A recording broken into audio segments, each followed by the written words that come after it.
She still keeps the old phone tucked away in a drawer that smells faintly of cedar and dust and time.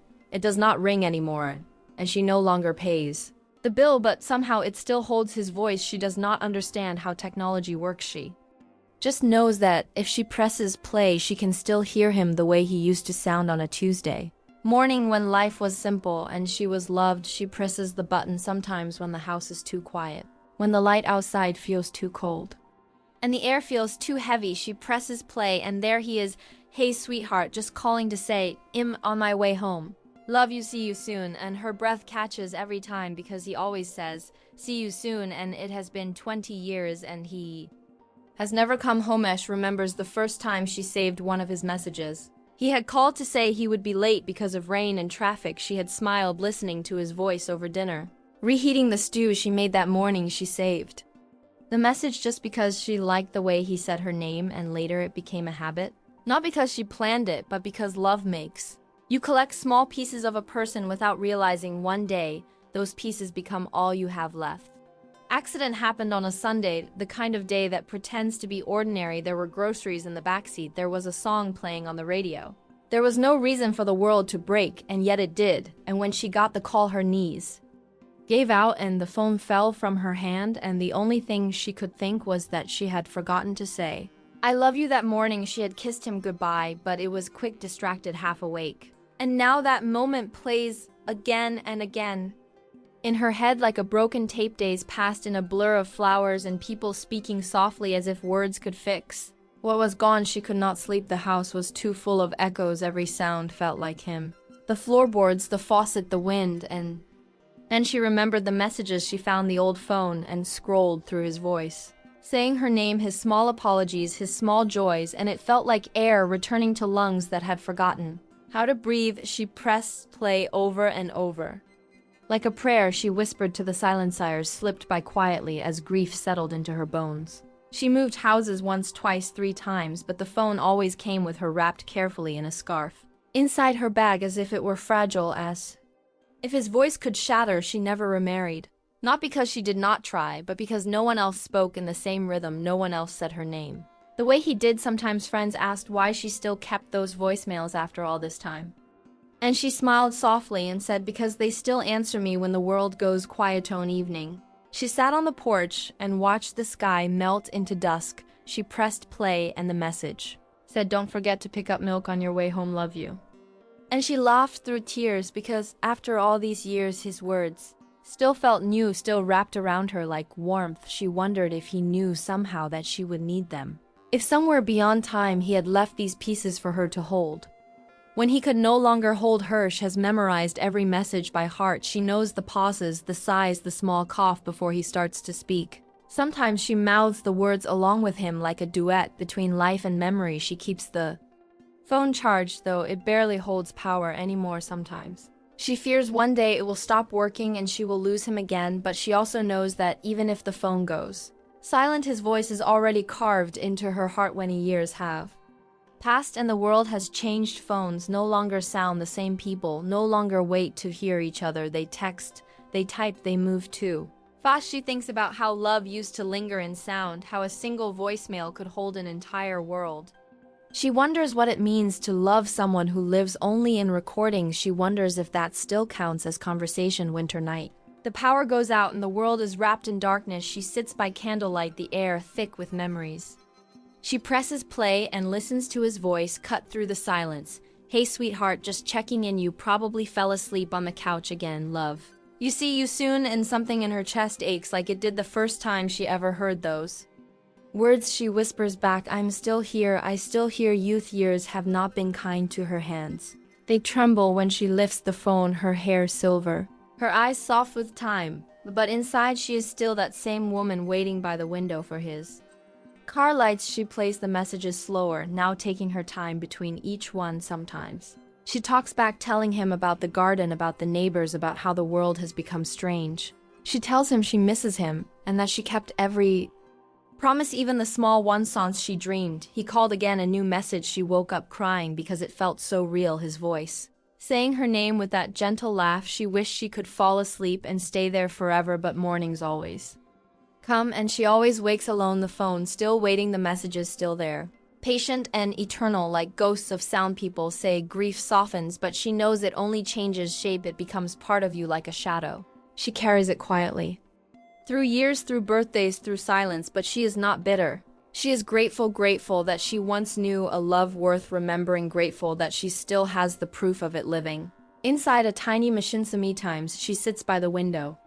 When it rains and she imagines he is on his way home again, the wipers beating slow. The headlights cutting through mist, she imagines. The door opening, the smell of cold air and wet leaves, and his arms around her.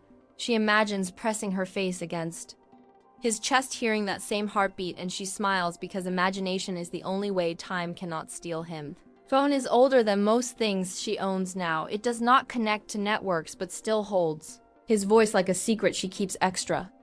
Batteries hidden away, she has learned to fix small glitches herself because losing those recordings would be like losing him twice. She knows one day her hands may fail, her memory may fade, but his voice will remain inside that small black device.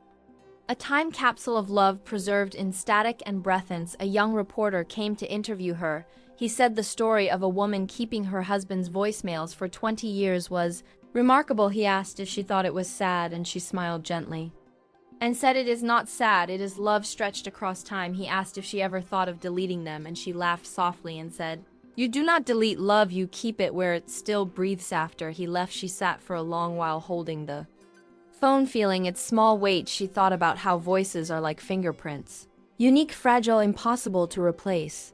She thought about how his voice carried everything that words could not, the warmth, the humor, the life. She pressed play again and whispered, "Thank." One night, she dreams she is young again. They are driving by the coast windows.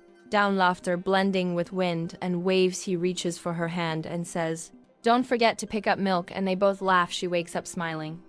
The old phone glowing faintly on the nightstand, as if it remembers 2 years stretch quietly, and she grows older, softer, slower, but never empty. She still talks to him each night before bed, still plays a message when she feels the dark pressing close his voice, a lantern that never burns out. And when she finally drifts to sleep, she dreams of him saying those same words over and over: "Love you, see you soon." And maybe one day, when her breath becomes memory and her hands rest still, the phone will remain on the table waiting. Maybe someone will find it and press play and hear that voice and understand that love can survive in sound, that even after decades a heart can still echo across time, because somewhere inside that fragile device, inside the crackling recordings, inside the pauses and laughter and half-spoken words, he still exists, and she still listens, and in that infinite loop of voice and memory they are together. Always see you soon. The morning light spills through the curtains, and she blinks slowly as if waking from a long and gentle dream. The world feels lighter than before, softer, quieter. She sits up in her bed, and the room feels full of ghosts, the kind that smile. She reaches for the phone on her nightstand.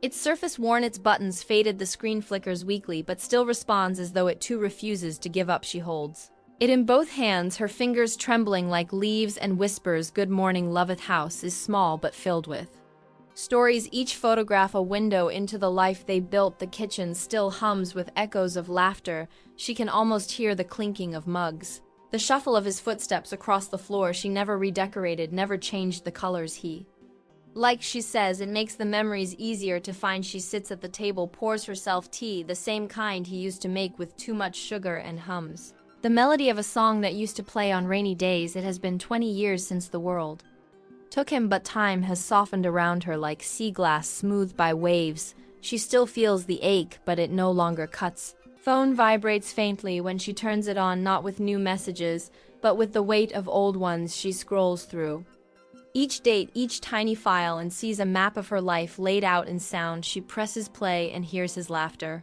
the kind that fills a room, the kind that reaches through years and touches the heart. She closes her eyes and listens, breathing in the sound as if it were oxygen. She whispers, "I kept everything, even the silences, even the parts that hurt." And she smiles, because somehow she knows he would be proud. One afternoon, a soft knock comes at the door. It is her neighbor, a kind young woman who brings her groceries once a week. The girl's eyes always linger on the phone, curious but respectful. She asks gently, "Have you ever thought about saving those messages somewhere else, maybe on a computer or in the cloud?" And the old woman smiles and says, No dear, they belong here. This phone has my heart inside it. Girl nods and helps her open the windows, letting sunlight spill across the table. And for a moment the house feels alive again, full of warmth and air and memory. Later, when the girl leaves, she presses play once more, and the voice says, "Hey sweetheart, just wanted to tell you, I miss you already," and her eyes fill, but her heart stays calm. Like the tide resting between waves, nights are the hardest, but they are also the most beautiful. She sits by the window watching stars flicker and imagines he is among them, whispering back. She talks to him as if he were sitting in the chair across from her. She tells him about the people in town, about the seasons that keep changing, about how her hands have grown slower. She tells him that sometimes she feels him in the small things like the scent of coffee or the creak of the porch. She tells him that she is not lonely, not really, because love never leaves, it just changes shape. Sometimes she dreams she is young again, wearing her favorite blue dress, standing in the yard waiting for him to come home. She hears his car door, she hears his laugh. She runs to him, but just before she reaches him, she wakes up and finds herself holding the phone instead, and she smiles through the tears because the dream never hurts. It only reminds her that love once lived here. In morning, she finds the phone silent. It will not turn on. She plugs it in, shakes. It whispers, "Come on, sweetheart. Don't go now." The screen flickers once, then fades. Again, her breath catches her eyes, sting. She feels a sharp fear, not of death, not of time, but of losing him once more. She sits quietly, holding the phone against her chest, and for hours she does not move, until at last it lights up again, faintly, weakly. The message is still there, waiting. She exhales a shaky laugh and says, "You scared me, love. Don't do that again." And she swears she can almost hear him laugh back. Days roll by like gentle waves. Her body grows slower, her steps smaller. She knows her time is near. She feels it not with fear, but with peace. She spends the next few days writing letters, small ones, to no one in particular, mostly to him. She tucks them into books, into drawers. She writes about how love is not measured in years but in echoes, how grief is just proof of devotion, how memory is the language of the heart. She writes until her hands ache. Then she rests with the phone beside her, whispering, "I'll be with you soon." Oh, night rain falls softly, tapping against the glass. The sound reminds her of their first apartment, of the nights they stayed up talking about nothing and everything. She presses play one last time. "Hey sweetheart, I'm on my way home, love. You see you soon." And this time she whispers back, "Me too," and smiles as sleep takes her hand. Next morning, the neighbor knocks, but there is no answer. She enters quietly, finds her sitting in her chair, peaceful eyes closed, the phone resting on her lap, still glowing faintly. The girl stands still for a long time, not wanting to disturb the silence. She picks up the phone and sees the message paused on the screen. She listens to it once, twice, three times, each word trembling through the air, and something inside her shifts. She takes the phone home, unsure why, but drawn by something deep. She listens to every message one by one, as if tracing the outline of a love she never knew. She cries quietly, not out of sadness, but awe. She saves the recordings, transfers them carefully onto a drive, labels the folder "Love That Lasted." She tells herself that stories like this must not fade. Years pass and the young woman grows older. She marries, she has children, but she keeps that drive safe, tucked away in a small box. Every so often she listens to the messages and remembers the woman who believed that love could live in sound. She teaches her children about memory, about how voices can carry souls, and one day when her daughter asks why she keeps them, she says, "Because they remind me that love never dies, it just changes who it lives." Decades later, the recordings find their way online, shared quietly at first, then spreading across the world. People listen, strangers and lovers and dreamers. They hear his voice, they hear her quiet laugh in the background. They feel something stirred deep inside, something warm, and aching. Comments appear beneath the post. Some say it made them call their parents, some say it made them forgive someone, some just write thank you on somewhere beyond time, where voices and hearts meet. The woman and her husband are together again. She calls his name, he turns and smiles, and there are no phones, no recordings, no distances, just light and the sound of laughter. She reaches for him and says, "I told you I would see you soon." And he laughs, that same gentle laugh that once lived in the wires of an old machine and now lives forever in eternity. Back in the world, the phone still sits on a shelf in a museum, someday labeled the device that held a love story. People walk by and listen to the old recording, his voice still warm, still alive. "Hey sweetheart, I'm on my way home, love you See you soon, and they feel tears rise without knowing why. They do not see the woman, they only hear her in the silence between words, and that silence tells everything. Because even after years, even after endings, love remains like sound waves moving endlessly through air, never disappearing, only traveling on and on through the hearts of those who still listen. And if you close your eyes, you can almost hear her whisper softly into the dark. I kept your voice, and it kept me, and now I'm home.